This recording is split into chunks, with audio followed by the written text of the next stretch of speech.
பிரம்ம முகூர்த்த நேரத்துலையோ அல்லது அதுக்கு பிறகும் வீட்டில் விளக்க பொருத்திட்டு நம்ம விளக்க பொருத்தினதுக்கப்புறம் ஒரு பழங்காத செம்பு அல்லது ஒரு கண்ணாடி கிளாஸ் அதில் ஒரு டம்ளர் தண்ணியை வச்சுக்கிட்டு அந்த தண்ணீரில் இந்த எருக்கம் ஒரு இலையை போடணும்.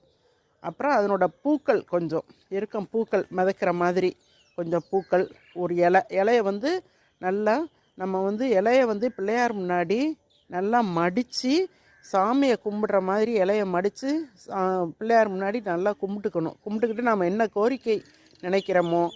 அதாவது என் மகனுக்கு சீக்கிரம் திருமணம் ஆகணும், என் மகளுக்கு சீக்கிரம் திருமணம் ஆகணும், இல்லை என்னோடய கடன் பிரச்சனையெல்லாம் தீரணும், எனக்கு வந்த நோய் விலகணும் அப்படின்ட்டு நம்ம எதை நினைக்கிறோமோ அதை விநாயகர்